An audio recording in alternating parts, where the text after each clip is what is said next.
राधे राधे, जय श्री कृष्णा। अब मैं आपको 21वां अध्याय सुनाने जा रही हूँ। नारद जी बोले, हे राजन, उन बोए हुए बीजों से धात्री, मालती और तुलसी ये तीनों वनस्पतियां उत्पन्न हुई। जो ब्रह्मा की स्त्री के बीज से उत्पन्न हुई वह धात्री, और जो लक्ष्मी के बीज से उत्पन्न हुई वह मालती, और जो गौरी के बीज से उत्पन्न हुई वह तुलसी कहलाई। ये तीनों क्रमशः रजोगुण, सतोगुण और तमोगुण रूप हुई।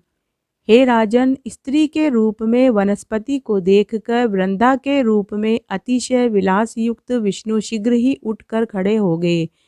काम से आसक्त चित्त वाले विष्णु ने उनको प्रीति से देखा। उन तुलसी और धात्री ने भी विष्णु को देखा। जो बीज लक्ष्मी द्वारा ईर्ष्या सहित दिया गया था, उस बीज से उत्पन्न हुई स्त्री विष्णु ईर्ष्या ईर्ष्या करने वाली हुई। इस कारण अति निंदित वह बर्बरी नाम को प्राप्त हुई, और धात्री तथा तुलसी उनसे प्रीति करने से उनकी प्रीति बढ़ाने वाली हुई। उसके बाद भूले दुख वाले देवताओं से नमस्कृत विष्णु प्रसन्न हो उन दोनों समेत बैकुंठ भवन को चले गए। इसी से कार्तिक के उद्यापन के समय तुलसी मूल के निकट विष्णु की पूजा की जाती है, और वह विष्णु की प्रीति बढ़ाने वाली कही गई है। हे राजन, जिसके घर में तुलसी वन स्थित रहा है, उनका घर तीर्थ रूप होता है।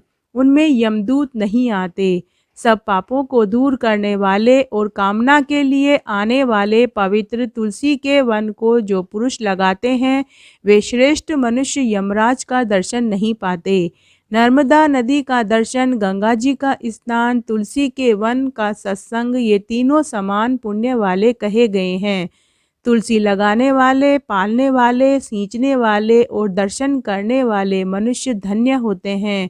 उनकी वाणी, मन और काया से उनके समस्त पापों को तुलसी जला देती है। जो पुरुष तुलसी की मंजरी से विष्णु तथा शिव का पूजन करते हैं, वे गर्भ रूप घर में नहीं आते और निसंदेह मुक्ति को पाते हैं।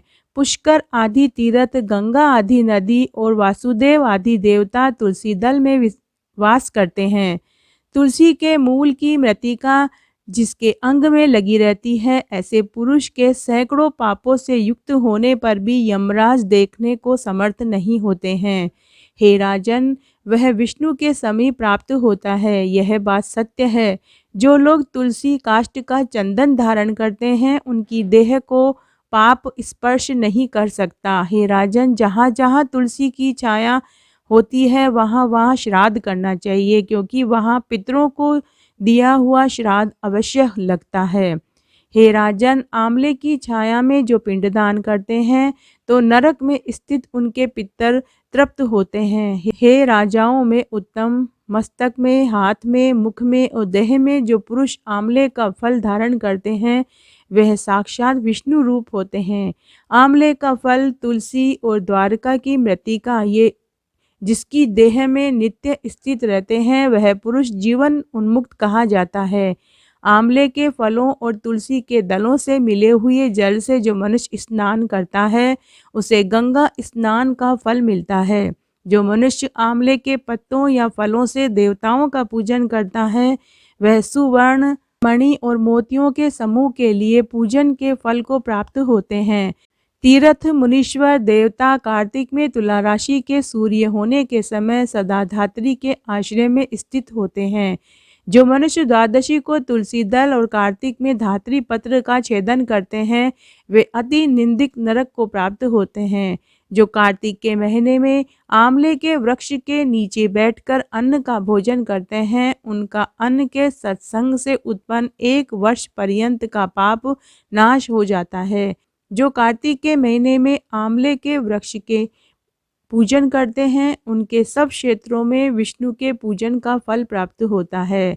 धात्री और तुलसी के महात्म्य को विष्णु भगवान की महिमा के समान चतुर्मुख ब्रह्मा भी कहने में समर्थ नहीं है। धात्री और तुलसी की उत्पत्ति के कारण जो मनुष्य भक्ति से कथा को सुनते हैं या सुनाते हैं, वह पाप रहित होकर अपने पूर्वजों समेत उत्तम विमान में बैठकर स्वर्ग को जाते हैं। अब ब्रह्मा आदि देवताओं ने नतमस्तक होकर शंकर जी की बड़ी स्तुति की और कहा कि हे प्रभु, आप प्रकृति से परे पार ब्रह्म और परमेश्वर हैं। आप निर्गुण निर्विकार व सबके ईश्वर होकर भी नित्य अनेक प्रकार के कर्मों को करते हैं। हे शंकर जी, हम सब ब्रह्मा आदि सब देवता आपके दास हैं।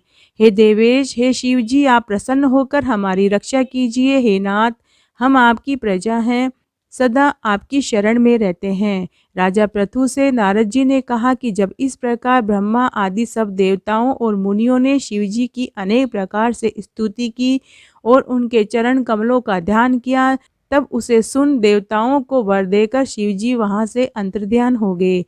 उसके पश्चात शिव जी का यश गाते हुए सब देवता प्रसन्न होकर अपने अपने स्थान पर चले गए। महेशाख्यान से जलंधर का यह युद्ध चरित्र बड़ा पुण्यप्रद है और सब पापों को नाश करने वाला है। यह सब सुखदायक और महेश को भी आनंददायक है। जो इन दोनों उपाख्यानों को पढ़ेगा सुनेगा वह सब सुखों को भोग कर अंत में परम पद को प्राप्त होगा। तो आज मैंने आपको 21वां अध्याय सुनाया। अगर आपको ये पसंद आए तो ज़्यादा से ज़्यादा शेयर करके पुण्य कमाएं। धन्यवाद।